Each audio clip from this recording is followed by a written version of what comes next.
Hello and welcome, episode 53 of the CIS and Senteon webinar series. Really excited to be presenting with my friend Bob, who we were just talking backstage, done all this virtual stuff together, been in peer groups, workshops, IR games, which we will be talking about, but never done a one-on-one. So really excited to have you here today, Bob. Yeah, thanks. Thanks for having me. Awesome. And honestly, I learned a lot backstage just about your background, serial entrepreneur, taking companies public. So there will be a lot more Bob on the webinar series. But per usual format, let's go ahead and kick off and introduce Senteon. So we can share my screen here. As a heads up, things going on with Senteon. We will be attending CanITCon next week. So come by the booth, check us out. And we did just sign up to join IT Nation. So we will be heading over, representing the Pitch It group, and have one of the kiosks right out front for everyone to get to know. So really excited for that, and hopefully we'll be speaking. And if you want to follow up on any of our episodes, you are welcome to head over to our website here, and you can see all of the previous episodes that we do here. Again, we are now transitioning to Microsoft Edge hardening. So that is what today's topic is, and the next 11 episodes will be. And if you want to check Senteon, you can click this login button and you can get access, get some NFRs, and you can see exactly all of these settings that CIS recommends and where they fit across other frameworks. Because although we talk about CIS constantly, it does fit into the greater world of security, which with Bob's background, I feel like you'll be able to talk towards this quite a bit. You'll also be able to click into these settings and get some of the manual recommendations on how to handle this with description, rationale, and potential impact, right? So you get the machine key and you can be able to do this completely manual without paying $1 for any of this. This is free right here. So, and a lot of these recommendations always make me laugh because they're so old, but they're still not configured by default. Thanks for the chuckle on that one, Bob. If you also want to check out the reporting with that freemium, you can see where you currently sit by default. You will typically be between 60 and 75 settings. And you can see where all these gaps sit across other frameworks as well with your own real data. On top of that, Senteon is best known for actually performing the remediation. So whether you use a scanning tool like Cyrisma, Tenable, ConnectSecure, or anything like that, the changes we make populate in their platforms because, again, we are performing that remediation across workstations, servers, and browsers. Awesome. With that, let's get to the main event. Bob Miller, thank you again for being here. And if you don't mind, moderator, can we just make the visual where it's just both of us without this silly background? But Bob, tell us a little bit about yourself. I learned just recently you've taken companies from startup to public, from MSP, selling companies, and launching a new nonprofit type of style with IR games. I mean, you're everywhere right now, Bob. If you can summarize in just a couple minutes, please introduce yourself a little more. Yeah, sure. Thanks, Zach. So my name is Bob Miller, and I'm the Chief Operating Officer of a MSSP in Lafayette, Louisiana, called Global Data Systems. And as Zach said, I've been involved in a total of 9 startups in my career. So I raised my family in startup land, in a whole bunch of different versions of startups, everything from aerospace all the way to cybersecurity. So, a lot of subjects. People say I sound like I know everything. It's not. I'm old and I've done a lot. Across industries, Bob, that's not common. Industries. You probably do know everything.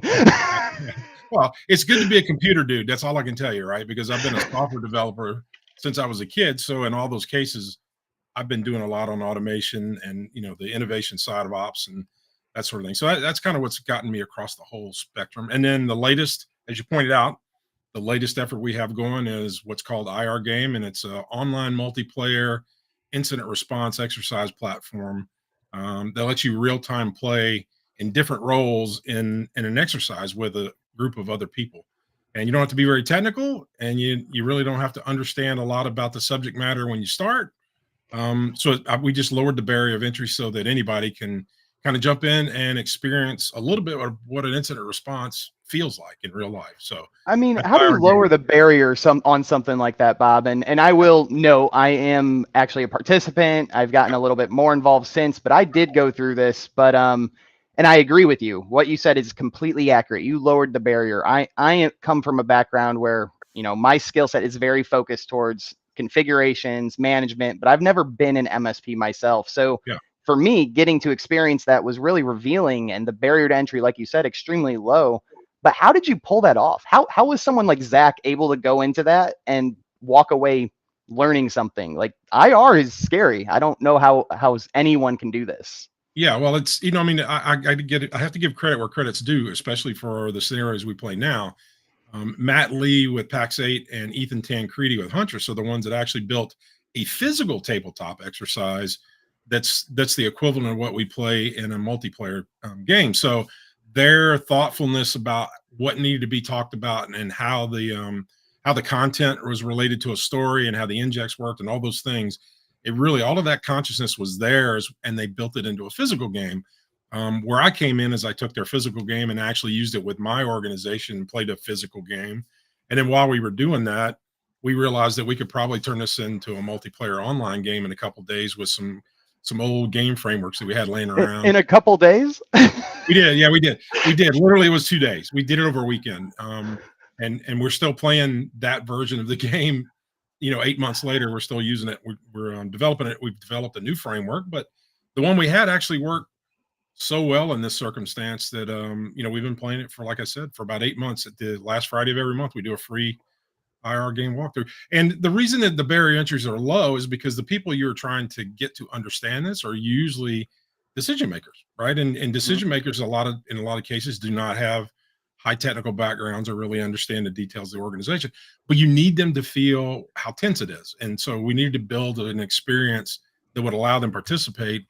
And I can tell you this, technical or non-technical, like you said, everybody learns something new every time. Doesn't matter how many times they replay it. So that's been a great effort. And you've been a part of it almost from the get-go. So we're going to see where it takes us. Yeah, I mean, that is really exciting. And I mean, I know obviously we'll talk about these settings and everything, but is there anything you can kind of preview on the long-term vision of where you want IR games to go? Is it going to stay really educational, low barrier, or is this going to start to be designed to be more technical? Maybe there's levels. Can you tell anything about the future? Well, the framework we just finished building allows us to do whatever we want now. So we can literally take it down a technical path if we wanted to. We can keep it at a high level path. We're software developers at heart. So this system's built for flexibility. So we can literally do things like not even just cybersecurity as it relates. We can do emergency response exercises for firemen and firefighters in certain circumstances, right? We can even do those types of things. So the framework gives us the platform to do whatever we want. As far as it relates to our sphere, our ecosystem that's probably watching this particular session, right?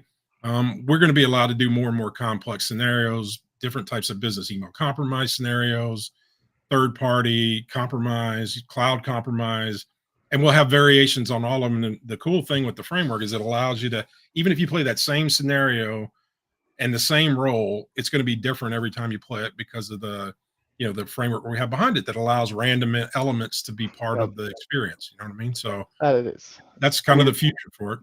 That's exciting, especially to see here. It may not just be IR. I don't know if that would need a name change. It's like the emotional games. Because I think that's the biggest thing, right? It without the technical barrier, anyone can play, but usually you need that technical skill to feel that emotion, feel that anxiety. But you guys really gamified it to where that emotion is blatant, whether you know what is going on or not. You get into that stressful scenario and you got to make decisions. So kudos to you, Bob. And I imagine you mentioned the framework was built by Matt and Ethan, but being a serial entrepreneur, being in the MSP space, you've probably dealt with some incidents. So there is some real blood, sweat, and 100%. Tears that went into that, right? Yeah, 100%. Absolutely. Yeah, absolutely. I mean, being taught by the people who've dealt with incidents are probably the best people to learn from. So I love the transparency there and just willing to talk about it, because a lot of time incidents is that bad word. We don't want to accept that it can happen and we don't want to talk about it, but you're putting it at the forefront of almost everything you're doing with this company.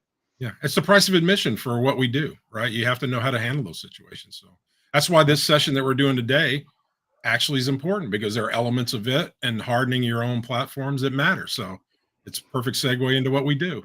Yeah. And let's take advantage of that perfect segue. So let's pull up this just title slide right now. And Bob, tell us more about that. So we are talking about hardening today and configurations, but let's go broader than that, and with CIS as a whole. Will IR games have any relation to CIS? Is any of the activities done in there mapped back to CIS? Is that out of Yeah. scope? How does CIS play a role in your day-to-day or with IR games specifically? Yeah, well, we've had the benefit of being involved in Matt Lee's project about doing taxonomy of CIS controls, right? So Yep. I know I probably got 80, 90 man hours myself of being involved in Yep. helping facilitate those meetings. So yes, when you really start thinking in terms of, okay, application software, which browser is an application piece of software running on your personal platform or a company platform, then there are elements and activities that are related to using that piece of software that are touching CIS controls in the scope of things, in the large scope of things. There are elements that we're going to be talking about that don't necessarily map one to one with a control instance, but it's Yep. usually a further refinement of what it is that the controls are trying to tell us to do, right? And those Yep. CIS controls are all about the different areas of concentration in different parts of just operating a technical network, operating a technical ecosystem.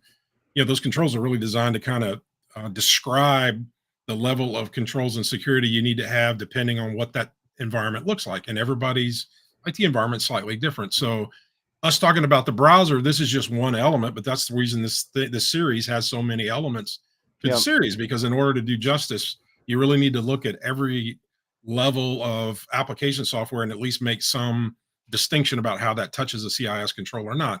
And you'll see in this presentation, there are elements of this that are absolutely mapping to a CIS control, and there are elements that are further refinements of what you need to do to be following the CIS controls in the spirit of what they're designed to be.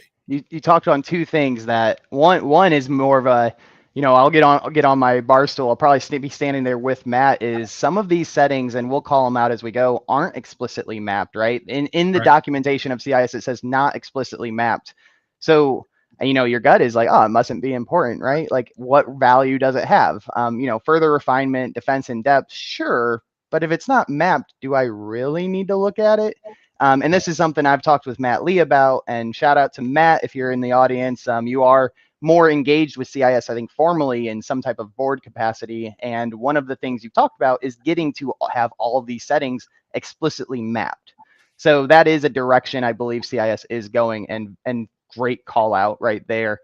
The other piece going into this, Bob, is a area I don't think a lot of MSPs talk about. Obviously, we talk about browser hardening every week with Chrome concluding, Edge today, but the overall scheme of application hardening, this is highly prioritized at the end, and maybe you can share some stories of going from enterprise to now MSP and the difference hardening.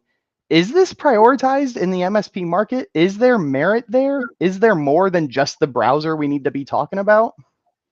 Oh, of course. I mean, in the end, anything that you have as an MSP or an MSSP, your system is made up of tens of other systems, right, that you use to do operations and support.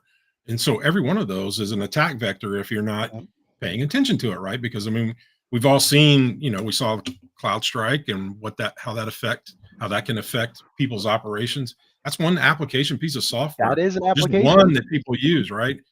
We've seen it in the past with SolarWinds, another piece of software that is, in a lot of operational environments, and it being compromises your network too. So yes, 100%, everything that's in your personal environment as an MSP or an MSSP or an enterprise, or as you as a person, as a person, you're just you need to be considering how these applications need to have your attention as it relates to hardening. And in some Yep. cases, if you're going to use a piece of software and it turns out it's got a lot of vulnerabilities, you should be asking those questions before you install it and run it, not after you install it and run it, right? I think So one of the most interesting things being in the scope that Senteon is, since we do actually perform the remediation, part of our learning mode will call out which applications may experience disruption when we change the setting, right? yeah. Why would that application experience disruption from changing a setting on the OS or on the browser?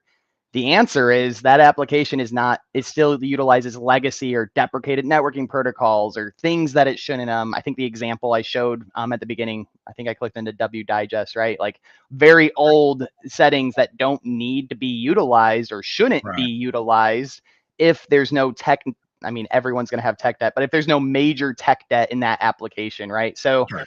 that's a great call out. And you did share, SolarWinds, CrowdStrike, like those are very much applications, right? So if there's ways we can take advantage of the user facing applications and minimize the risk of how that user interacts with the thing or the service, the application, that is going to mitigate the risk, it's going to mitigate them from getting distracted for one. So operational efficiency, but overall just security posture. And that's what these CIS benchmarks we talk about are all about. Yeah, 100%. I mean, our billing system had a DLL because we're very hard about examining everything on our network, right? Good And word so, choice there. yeah, so we had a billing system, and it turns out one of the DLLs that they used in production was basically a naked RPC or remote procedure call DLL that you could use that was already at an elevated position of authority based on the installation of the billing system. But we didn't know that. We found that out by doing the investigation of binaries on our network. And then when we talked to the vendor, they said, "Oh yeah, you better be careful with that. It's kind of anybody could use that to jump around and do remote procedure calls at an elevated level." Well, that wasn't in the documentation when we bought the damn product, right? That was something we found out on our own, basically. So it was an interesting discussion with them related to that fact. So.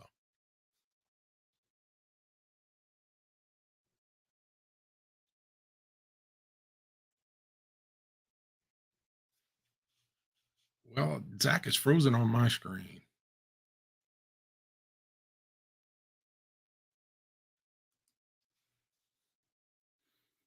Yep. Well, we're going to wait on Zach.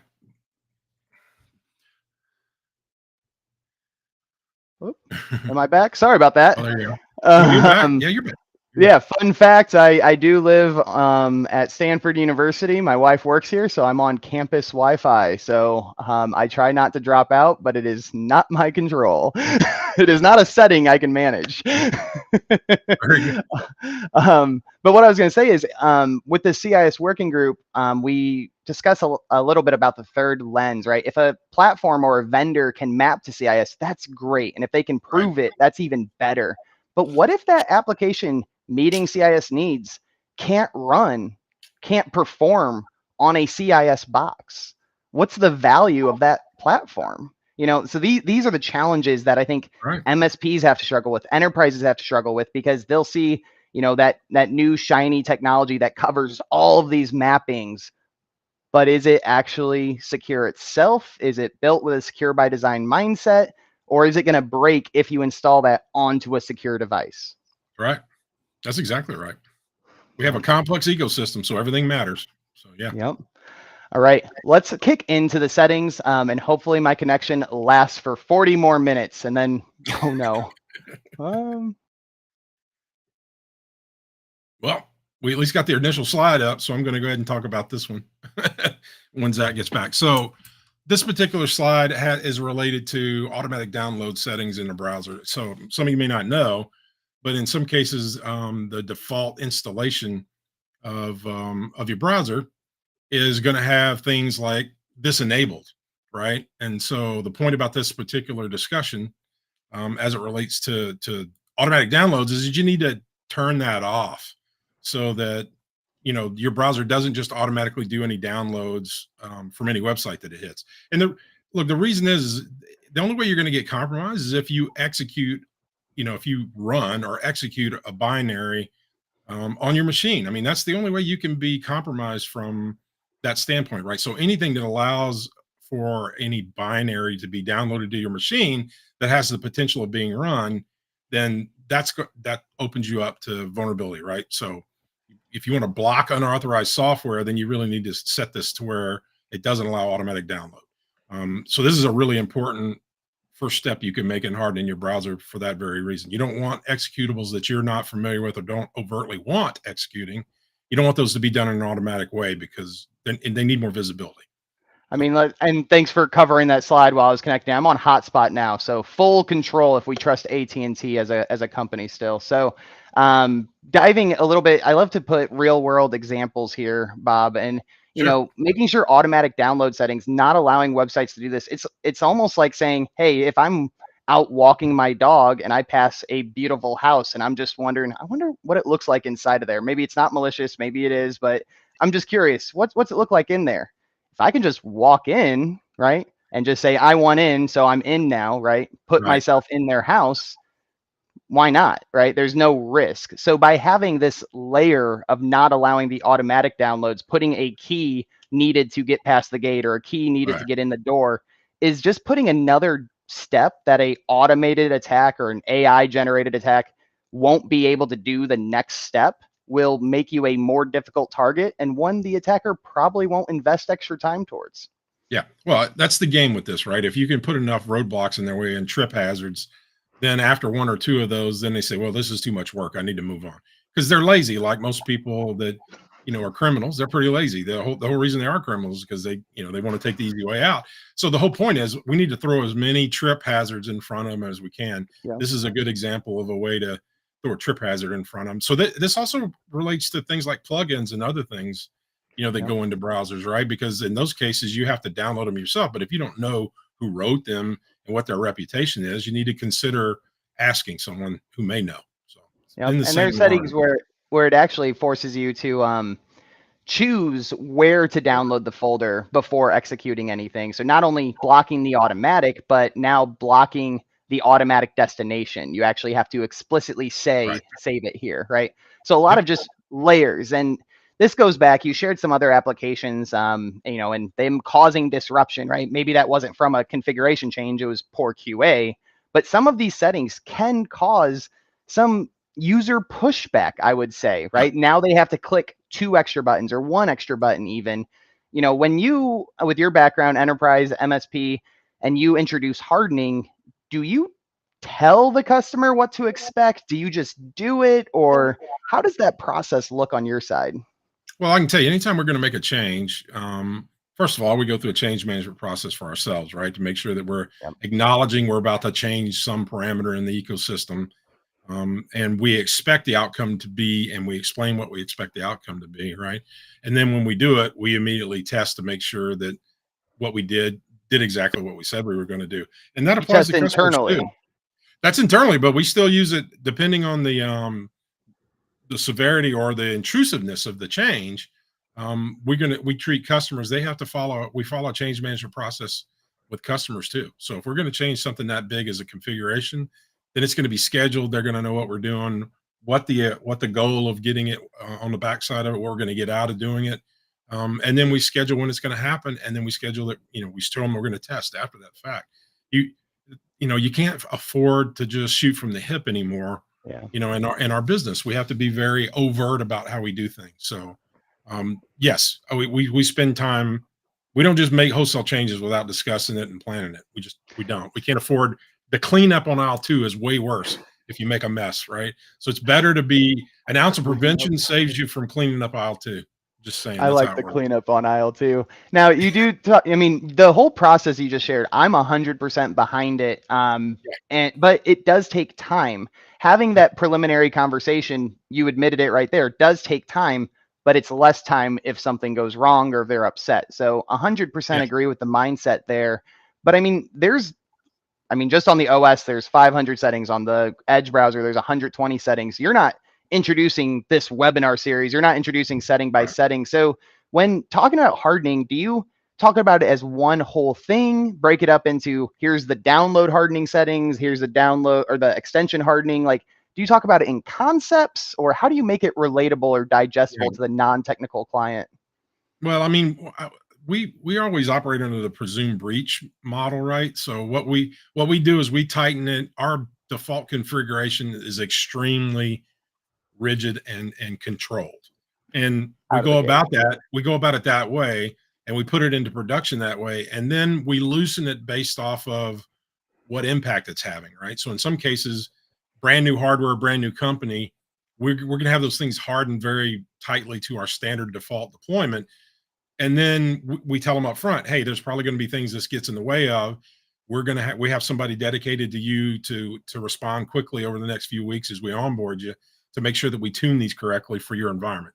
But we start out on a very rigid, controlled deployment, regardless of what it is we're doing. In this case, if it's browsers and we're doing desktop support for a particular company, then we're going to want them to operate under our best practices, and therefore we're going to enforce policies that we present, as it relates to things like browsers and other Yep. software. We're going to say this is the way it works, and if you got an issue, then let us know, and we'll determine if it's a smart move to pull it off or give you some way to overcome that particular restriction, if it makes sense to do. But we just don't do it Sure. in a vacuum. So we start hardened, and we only ease up when we feel like it's an okay thing to do from a risk Then standpoint.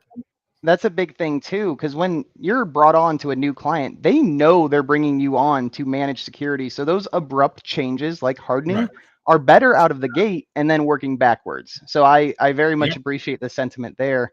And you did talk a little bit about, I think, a very mature MSP concept, because you said some of your clients or all of your clients have a account manager or someone they can reach out to as a point of contact. That sounds That's very correct. mature. While a lot of MSPs, I work with, the majority out there, it's still founder-led sales, founder-led support. Right. What is the value? Is there an ROI? What have you experienced since managing account managers and having them as an MSP part of it?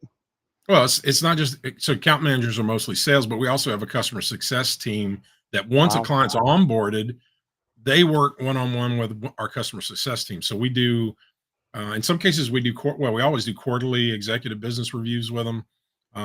We quit calling it quarterly business reviews because they stopped coming. So we figured out if we name it executive business reviews, the executives can't stand for a meeting with the word executive in it and not be there. So they show up 10 times Are you more telling frequently. me business is just about word choice? Is that like 80% of the battle? I would say that humans in general about word choice, and they are definitely human for the most part, right? So yeah, we do a little bit of change and it gets them in the building, but what I mean is our customer success people are now working with them, for any complaints, or we constantly, every ticket, we check the customer satisfaction ratings, for every Yep. ticket that we do, so we get those in constantly, and our customer success team fields anything that is neutral or negative. Then we have a whole team that addresses each one of those when they occur.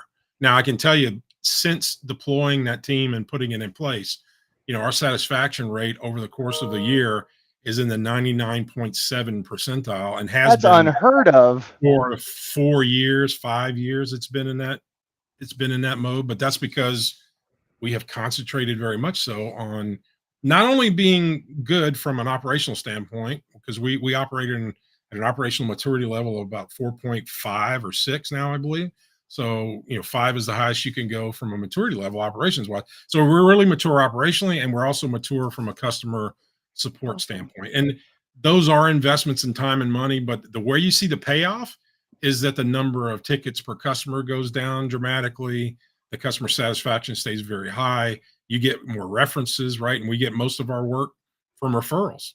You know what I mean? And Wow. so anything that helps customer satisfaction is going to get you more business by default. That's just how it works in our business. So That's awesome to hear. And I think a takeaway, I mean, could be another episode topic we dive into, because you're the first MSP I've actually ever talked to actually say the words customer success or have allocated budget for success, right? So yeah, I mean, personally, if you saw if you're following my journey, right, I went to a customer success conference yesterday, and it's still a new topic to a lot of the enterprises, right? How does yep. customer success generate ROI, right? Is customer success just another title for a sales rep? Is there a role more than that? How important is renewals or, Right. minimum churn, right? These are things that are actively being discussed at the enterprise level. And as we know in the MSP market, what happens there comes to us. So you're well ahead of the curve, Bob. That was way more in depth than I anticipated. I didn't realize. Yeah. Yeah. We have a very mature program. Absolutely. It's awesome. All right, let's go to this next setting here. So Sure. we are going to be talking about the default geolocation setting is set to enabled, which means don't allow. Again, just got to call out these GPOs. They a lot of times will be a little bit misleading, so please read through them. There's double negatives mixed in. There's enabled, Yeah. but it means don't. It's annoying, but enabled, don't allow any site to track user physical location.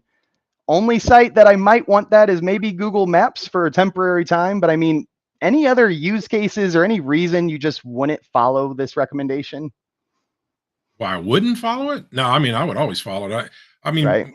you got to, what people need to remember is right now that the biggest occurrence of attacks as it relates to cyber attacks are through phishing, right? They're through Yep. email and other things.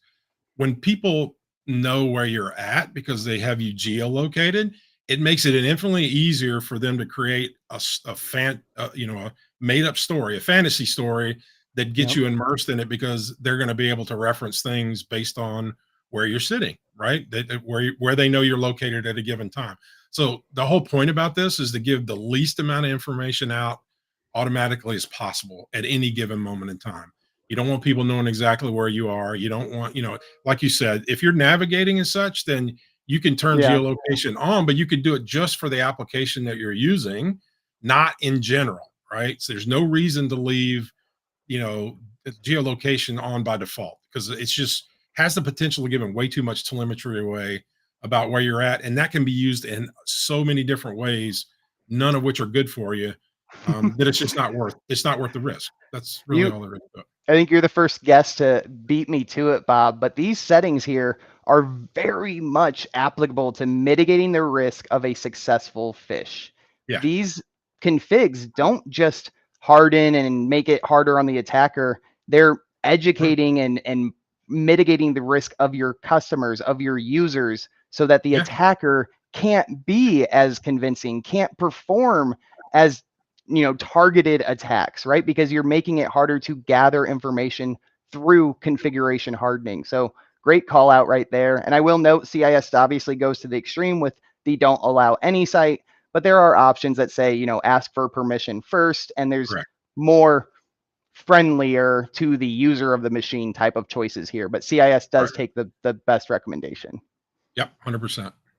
Cool. All right, let's go to this next setting here. So here we are going to users ability to override feature flags, and this is enabled again, right?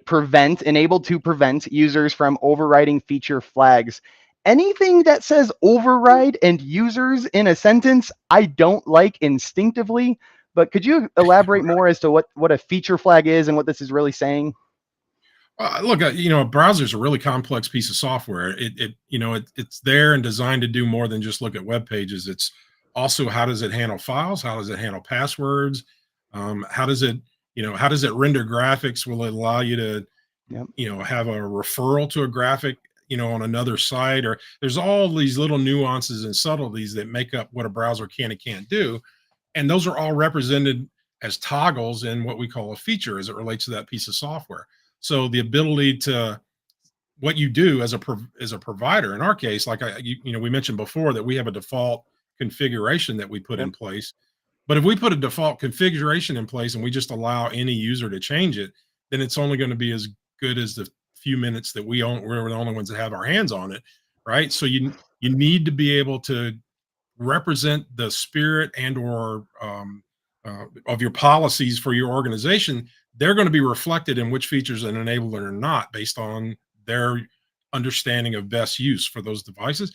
And you can't let just anybody change those, at any given time. So that means disabling the ability for users to just do that whenever they read a blog somewhere and it says, hey, if Yep. you're having trouble doing this, go into this feature and flip this flag off and it'll make it work, no problem. Because by the way, that's typically not helping you in any way from a May from not a even be security written by a good standpoint. guy. Yeah, yeah. You don't know who wrote that, right? It's like my mom used to say, I don't know where your hands have been.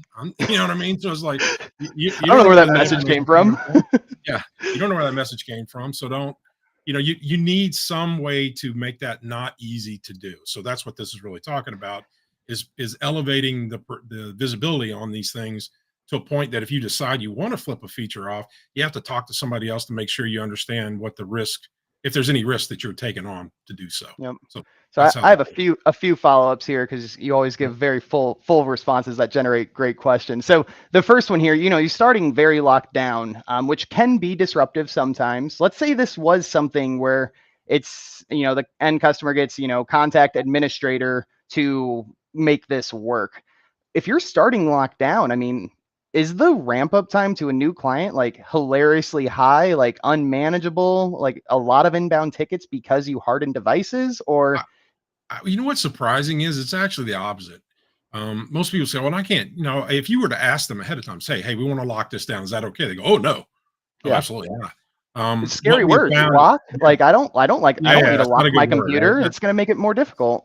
I mean, the I'm a term free, hardening does us no favors, right? And that's what Senteon does. We are the scary hardening locking company, and it's like that's not helpful. well, I mean, the point is that people, there's a lot of fear and like, I can't get my work done if it's not going to let me do it and all those things. But yeah, that's absolutely true. But we don't let people drive cars without seatbelts now. And why is that? Because there's a really good chance that you're going to get hurt if you do that, right? Well, it's the same thing in these settings. We set them tight to begin with. And in reality, we do not, it's almost the opposite. I'm always expecting a barrage of tickets on a new customer, and it almost never happens. There are a few Wow. who have very special needs and requirements that wind up, but they're the exception, not the rule.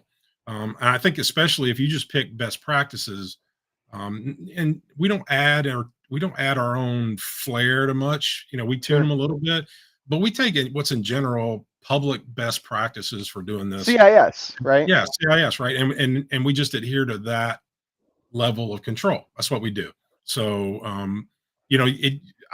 I would tend to say the number of tickets that you would get during an onboarding is going to be a minority compared to the number of tickets you're going to get when somebody messes around with these features and gets, brings on something malicious to their network. I could promise you the volume of tickets when that happens is a lot more than the few you're going to get about having to whitelist a feature.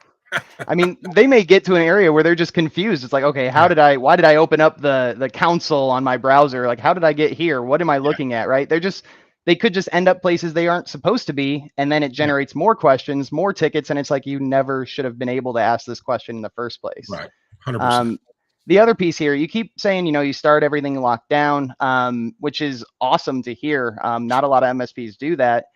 But starting is just the beginning, right? A lot of Yeah, these settings can drift, is something I talk about a that's right. lot, and change. And there's a million and one reasons that these settings will change without your acknowledgement. And they change not only because someone has admin access. There's a lot of things that change settings that you don't know about.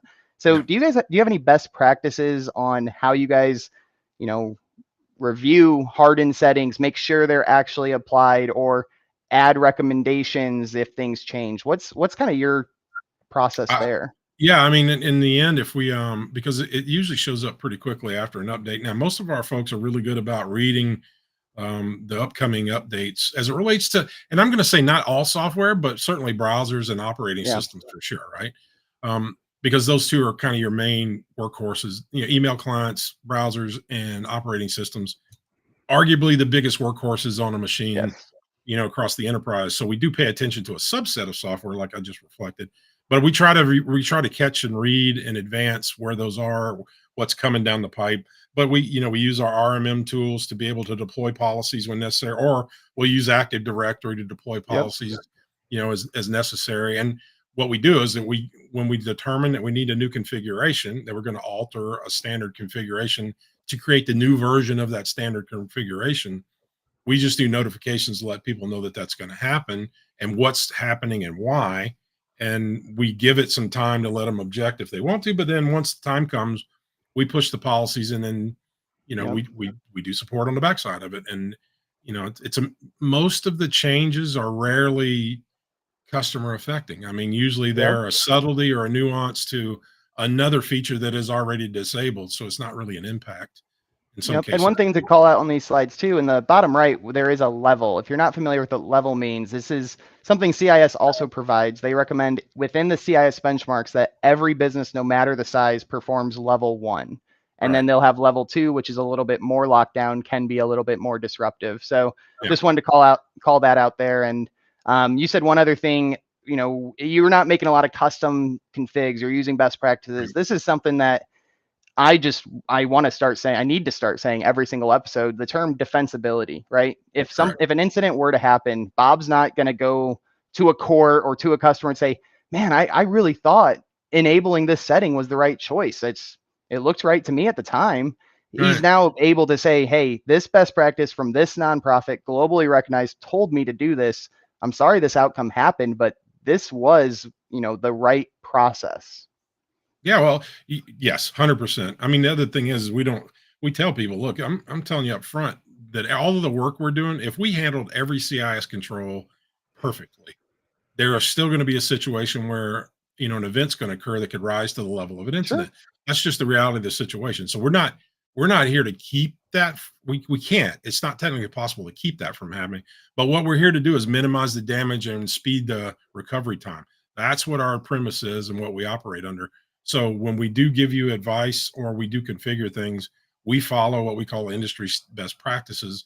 And then anything that differs from that is going to be a noted exception for the customer that we're working with. And we're both going to accept whatever the new role and responsibility or risk is related to that change, because we've agreed to do that so that they can operate. But they have to take their level, they have to take responsibility just like we do, that their environment now includes something that we think is outside the scope of best practice, but required for them to operate efficiently as a business. Then that's fine. They just own they don't transfer that risk to us. We agree together, and they know they're taking more risk by changing that, right? They're owning their software. They're owning Yeah, their business, right? The it the is their business. accountability Right. factor is something that I don't Yeah. think is talked about enough either. So very Right. good. And I love that you called out, documenting the accepted risk. I'd love to dive in and talk about your process to do that, review and change and whatnot. But given we have some more settings to talk about, let's Yep. get to this next one here.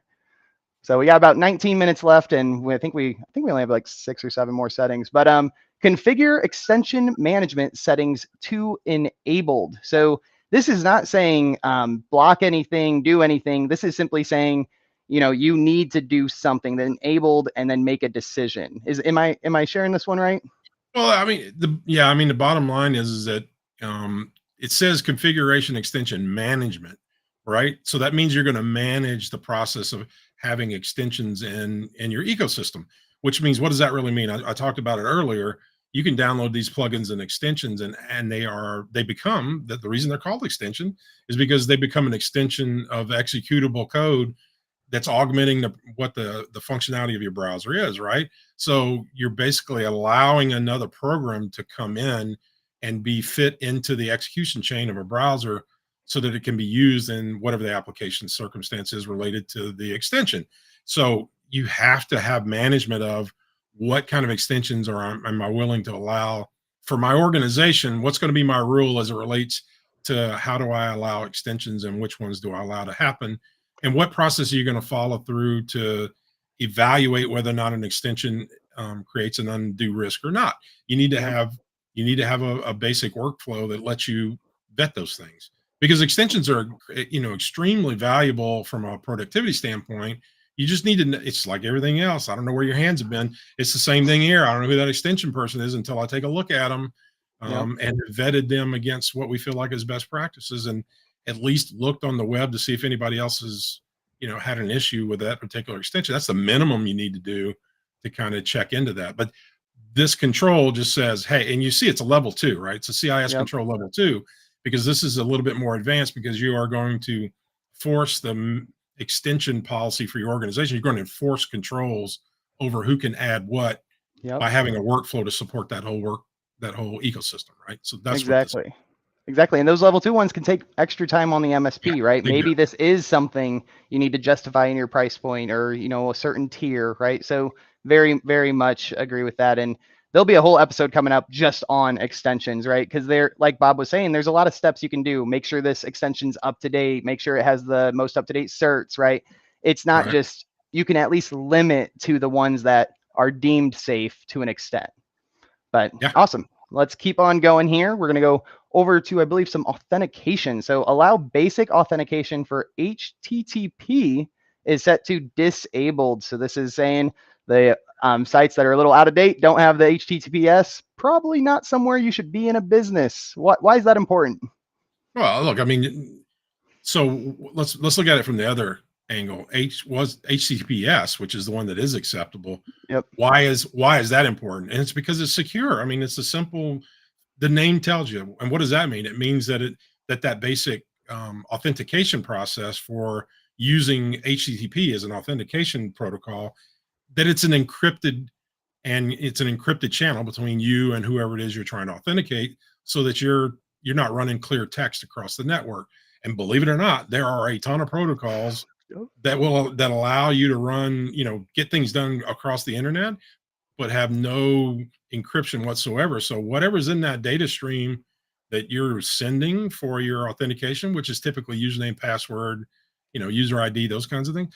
If it's not encrypted, it doesn't have the S on it, then it's clear text. So anybody who's, we call a man in the middle, right? Anybody in the middle who's monitoring, your traffic because they're tapped in at the right place to be able to see that. If you send it across without the S on it, then they can see it clear text, and now they have your credentials. By the way, this is important for things like API calls, application programmer interfaces. It's critically important for those because now you're giving away keys.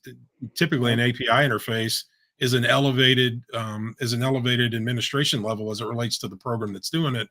So anything that allows you to get into the flow of that and remotely command and control software, same problem. So this speaks to not being clear text in your transmissions between. And by the way, HTTP and HTTPS are used in a myriad of applications, not just browsers. So that protocol is used in lots of ways. So you definitely are going to want to have it forced to be encrypted, which is what this control is talking. I mean, and again, put in the human world too. I think in the Chrome series, when a similar setting came up, it was like a private exclusive event, right? And everyone has their own invite key, but each one is maybe different from each other. But they can all, when it's linked up with the source, it knows it's encrypted. It's like, yep, this is a real ID, really real invitation. It's different from that one right there, but both are accepted because of, yep. So yeah, well, you'll notice in the URL line in your browser, right, the little padlock. Oh yeah. If that little padlock's not locked, you're in the wrong place. You're not it's not where you need to be, right? So you always want to see that little padlock nice and locked up. That's the idea. Yep. All right, let's do another authentication here. So allow cross-origin HTTP basic authentication prompts is set to disabled. So this is, again, diving more into it. But the call out here I want to say before you share a little bit more is there's multiple settings tackling one objective, right? A lot of these settings are tied to each other. You can't set this one without that one. And if you do only this one, you're still vulnerable in this respect, right? So these settings are not just something you should do. The top 20 most important, really go down all recommendations and make sure they're explicitly set. But any additional comments on this setting here, Bob? No, this speaks to the one before it, right? I mean, again, you notice it says HTTP basic authorization prompts. So that means, okay, first of all, you're not an encrypted channel, right? And then there's nothing really fantastic about cross origin other than you could get an authentication request from someplace you're not actually thinking you're talking to, right? That's the cross domainness or origin of this that we're talking about. Bottom line is it's not encrypted, and it just, from a protection standpoint, you don't want your credentials to be taken from you. And Trojan horses and other types of attack vectors try to attempt to use cross-origin authentication things to get your credentials. And this is all about stealing your credentials, by the way. That's really what this is related to. Yep. And saving your credentials to the browser may also not be a good idea. Another setting we've maybe talked about in the past. I feel like I could bring that one up every episode because all these settings all tie together. There's always a goal. So I personally use an external password manager that's not related to any browsers. So, and I've been using it for years. I have a family version. All of my kids are on it. My wife is on it. We use different passwords for everything completely. There's never the reuse of a password. It's the new norm. Suck it up. It's just how it works. You need to do it.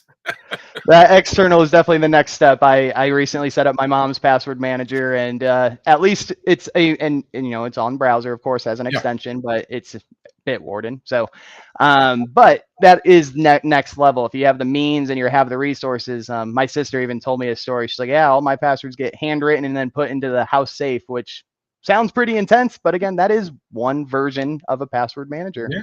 Very old school. So if you can scale up handwriting and you don't mind digging into that safe every time you're not, cashed in, maybe that is the right choice for you. Right. Cool. All right, let's go to this next setting here. Again, more about authentication here. So we're going to be talking about supported authentication schemes is set to enabled, NTLM, or negotiate. I believe this is saying like negotiate or higher, I think is that the same here? Or is this different? Yeah, well, I mean, I love this. By the way, I love this slide. When I was reading through it, I was going, oh, this is great. Because we're going to be able to ring the bell of all the old schoolers here, right? Because the NTLM when they see that acronym, they're going to go, wait a minute, what the hell is NTLM? Well, it's Windows NT LAN Manager is what that actually stands for.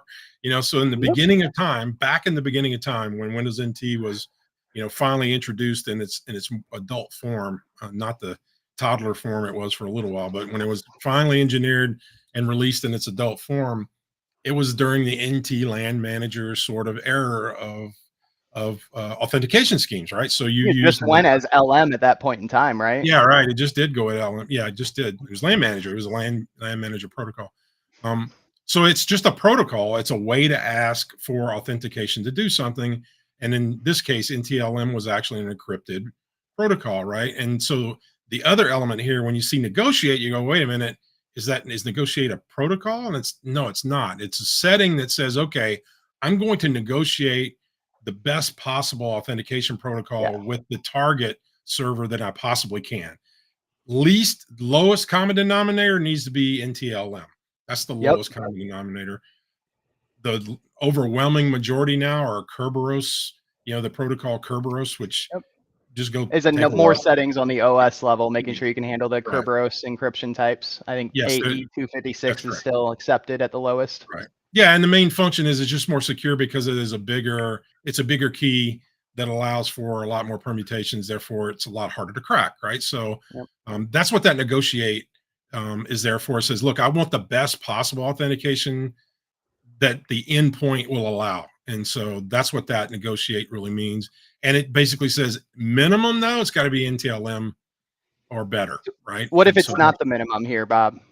Well, in this case, you'll get which I have gotten on occasion in my browser. You'll get a screen that says, hey, this is not a secure endpoint, right? You're not allowed to return to safety, one of those. Yeah, return to safety. Yeah, you're going to get one of those notices that says that. And that's how it should be, right? Because again, this has to do with encryption. Like Zach was talking about, the last 3 or 4 slides have all been in the sphere of hardening access control, right? So this is another shade of access control when you say, hey, I'm only going to allow access when there's a certain level of authentication that meets what we feel like is our minimum requirement of encryption as it relates to the telemetry, the traffic going back and forth. That's really what this is. It's a hardening of access control. That's what it is. I'm going to hit you with an opinion question here, Bob. So I imagine, again, not an MSP myself, haven't had that experience, but I imagine there's some tickets that you maybe get annoyed with, like, oh, this one came in again, and then there's some you're like, okay, this is justified.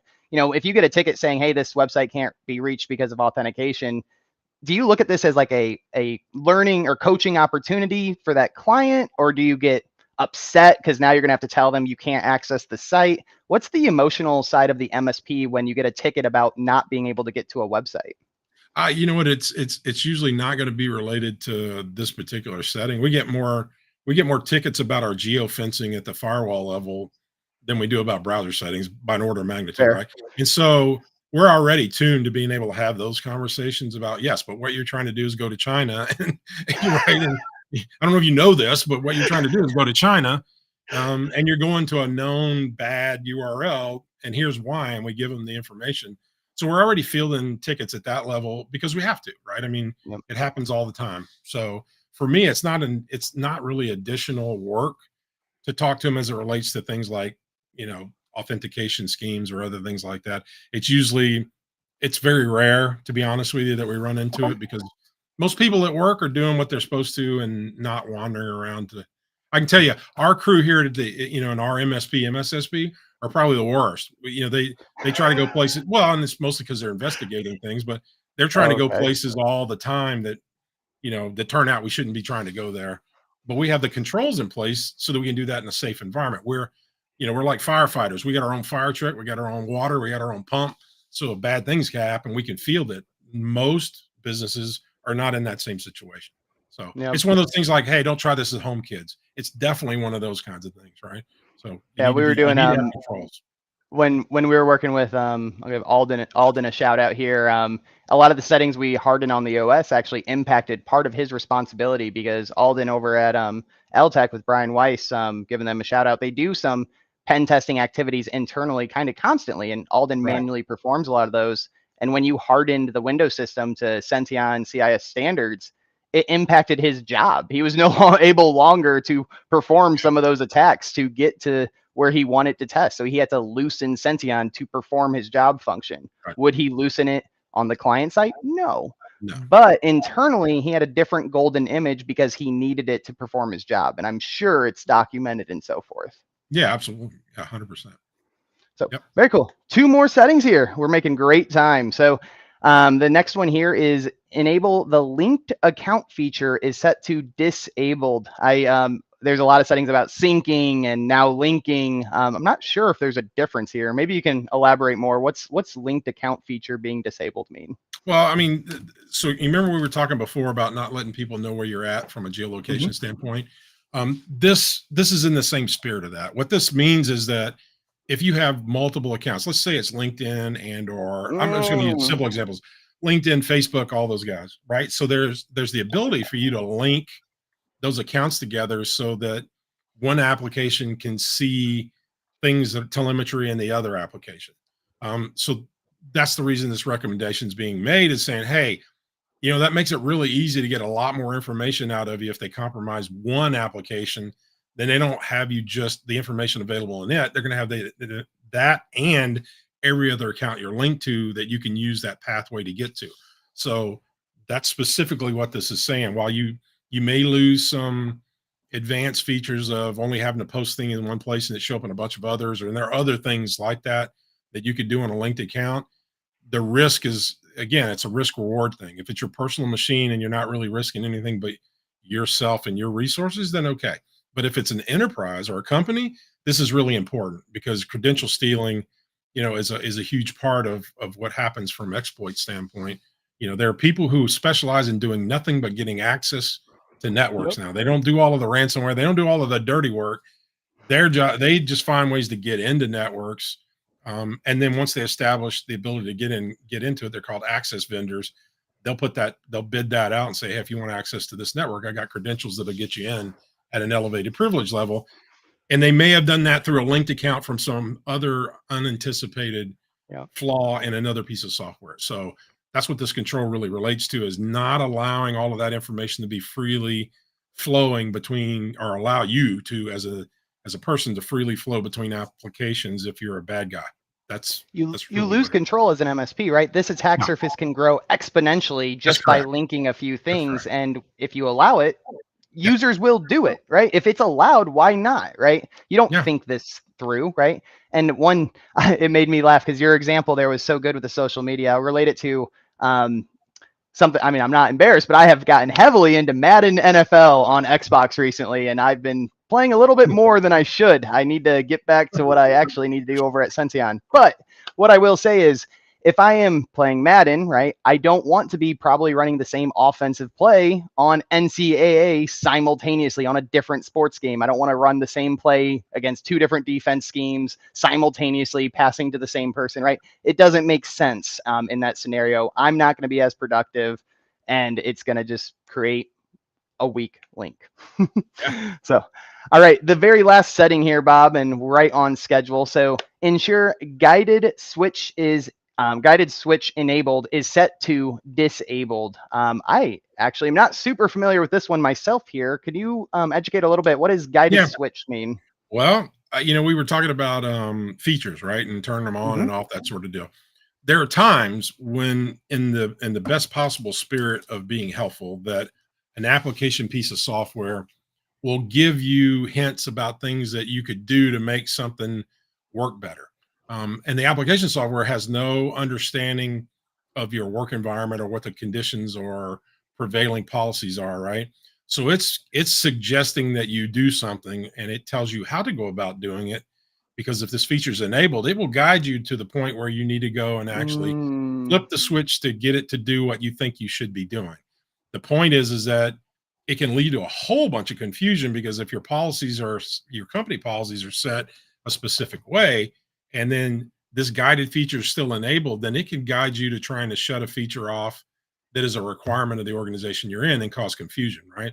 So that's what this is. It turns off the friendly helpers about how to alter your application. In this case of a browser, you've probably seen it before, where it says, hey, you know what, if you go turn this on, you won't have to look at this message anymore. Well, maybe I should be looking at that message. Maybe this is a Might be a company computer and reason. that message is like really important.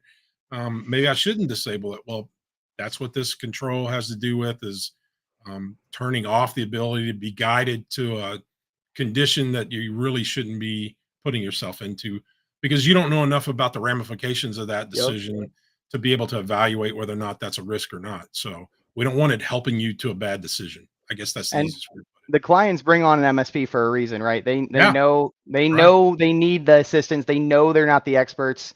And if we maybe when they see it, they want to become the experts, but if they never Right. see it, they're going to trust that things are operating the right way. So why do we Yeah. want them to see things that can generate questions? And it's unnecessary. If you start hardened out of the gate, you're Yep. gonna and I love the testimonial live on air, right? It's you ventured to say less tickets because of the way you Yeah. guys are doing hardening out of the gate, and that's awesome to hear. Right. Yeah. So Absolutely. very cool. Well, we're right at the hour. Bob, absolutely incredible. We can show the next slide here, but I just want to emphasize, all of these settings here are mitigating the risk of attack techniques by MITRE attack techniques. CIS maps directly to it. Bob, you talked about a lot of these throughout the episode. Anything high level you want to add on top of this slide just regarding the preventative measures of these settings? No, I mean, I think it's always you always need to be in learning mode. You always got to be paying attention to how things are evolving over time, because all of these are evolving, just like you talked about. Every application piece of software is its own little spirited ecosystem, and they are always in movement. So the reason that MSPs and MSSPs are really around to support is because not just any enterprise is going to have the amount of time necessary to kind of stay up to date on what the right configuration needs to be on a lot of this. So that's where we actually, a lot of our value comes in, is being Yep. able to put these in terms of, okay, if we don't do this, then here are attack vectors that you might be susceptible to. But if you do these things, this will mitigate that risk. So it's Yep. it's Their it's all risk and about just yours. staying current. That's really what it's about. Yeah. Yep. Awesome. And this last slide here, just kind of as a wrap up, Bob, me and you both understand hardening application, workstation, OS, like it's Right. really just now starting to happen in the MSP space from what I'm seeing. Maybe you disagree. I can't imagine you do. But what would you say to an MSP considering starting to go down the path of hardening? Is there any value outside of just the security perspective? Should they prioritize this? Anything you can leave on that piece? There's a million reasons honestly, there's a million reasons to do it. I mean, it's not just cybersecurity. It's just like, your insurance for operating your managed service provider is going to be it's going to be a lot better conversation when you're able to kind of point at the effort that you've been putting in to harden your organization, because that has merit. I mean, you can check with the fifth wall guys. Yep. They'll tell you, any money, you know how it is when you're building a house, that anytime you add a bathroom or improve a kitchen, it adds value to your Yep. organization. The same is true of an MSP in this A situation. The more good you way to harden phrase it, that. and the more the closer you are to being able to demonstrate CIS controls are part of how you operate, the better value your organization is going to have, not only to yourself monetarily, but also to your clients who are depending on you from an information standpoint. So yeah, that's there's multiple reasons for doing it that are outside the scope of just cybersecurity. 100%. Absolutely. And we can always have another conversation on that. And shouting out Fifth Wall, I know they do look at CIS. I'll also give a shout out to DataStream. Both of those companies I'm either doing or have done webinars with on this topic. So insurance companies do care about this. So very much excited to see where that path goes. Bob, we're already 3 minutes over, but final concluding thoughts. How can people learn about the IR games? Anything you want to leave the audience with? Sure. Well, it's IR Games is easy. I post a lot on LinkedIn, but the URL is www.irgame.ai, and you can read about that on the website. And then we run a free game every Friday at the end of the month.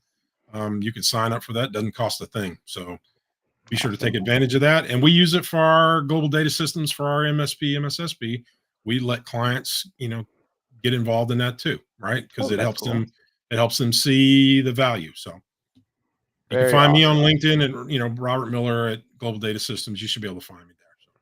Very awesome, Bob. Well, thank you for that. Thank you for everything you do for the MSP community. And one more note, you will be speaking at IT Nation from what I understand. So That's look correct. forward to that. Learn more about the IR game. And Yep. looking at our schedule here, we can make this big screen. We will be here next week to talk more about some of those nasty password policies on the browser with Ray Feldman of actually LastPass. So very excited to have him on.